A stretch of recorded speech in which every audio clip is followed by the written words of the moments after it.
आफत के एपिसोड 52 में मुख्तार को उसका एम्प्लॉय कंपनी के शेयर्स की काफ़ी प्रॉब्लम्स बताता है और उन्हें सॉल्व करने में लग जाता है। वहीं दूसरी ओर मुख्तार परेशान होता है घर पे, तो मेहरुनिसा उससे आकर पूछती है कि क्या हुआ है। तो मुख्तार उसे कहता है कि जिसका जवान बेटा अपनी हरकतों से बाज नहीं आ रहा हो, उसके बाप को तो परेशानी होगी ही। और मुख्तार उसे कहता है कि कंपनी डूब रही है और मैं इसे बचाने के लिए कुछ नहीं कर पा रहा हूँ। तो ऐसे मेहरुनिसा उसे कहती है कि वहाज को आपने ही घर से निकाला था, तो अब कंपनी की जिम्मेदारी वहाज की बिल्कुल नहीं है, और उसे हाथ जोड़कर वहाज को वापस बुलाने के लिए कहती है। लेकिन मुख्तार फिर भी उसकी बात नहीं मानता है।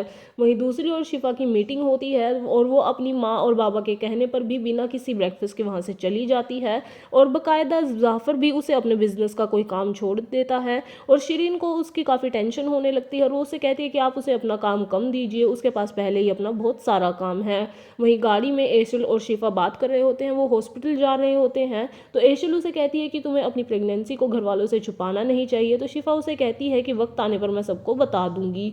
वहीं जब वो हॉस्पिटल पहुंचते हैं तो वहाज भी हॉस्पिटल आ जाता है, और उसके बाद डॉक्टर्स उन्हें बताता है कि शिफा की ब्लड टेस्ट रिपोर्ट बिल्कुल भी ठीक नहीं है। उसके बाद जब वो बाहर आते हैं तो वहाज उस पर गुस्सा करने लगता है कि तुम अपना ध्यान नहीं रख रही हो, और उसे घर आने के लिए कहता है। लेकिन शिफा उसे कहती है कि तुम बस करो और अपना ये झूठा प्यार दिखाने की कोशिश मत करो, तुम्हारी नफरत इतनी बढ़कर है कि तुमने मेरा ध्यान रखना भी छोड़ दिया है। वहीं दूसरी ओर शिरीन और जाफर खाना खा रहे होते हैं। शिफा भी वहां पर आ जाती है और खाने के लिए बैठने ही वाली होती है कि उसे चक्कर आ जाते हैं। तो वो दोनों उसे हॉस्पिटल लेकर चले जाते हैं, और हॉस्पिटल में एशल आकर नर्स को उसकी ब्लड टेस्ट रिपोर्ट्स दे देती है। और उसी बीच वहां पर वहाज भी आ जाता है, और सबके पूछने पर एशल वहाज के मना करने के बावजूद भी शिफा की प्रेगनेंसी के बारे में शिरीन और जाफर को बता देती है। उसके बाद वहाज शिफा से मिलने जाता है और वो काफ़ी ज़्यादा रो रही होती है, क्योंकि किसी को भी उनकी खुशियों की परवाह नहीं होती है, सब अपने अपने में ही लगे हुए हैं। और वहाज उसे संभालता है और कहता है कि तुम बस मेरा साथ रहो, मैं तुम्हारा खूब ख्याल रखूंगा।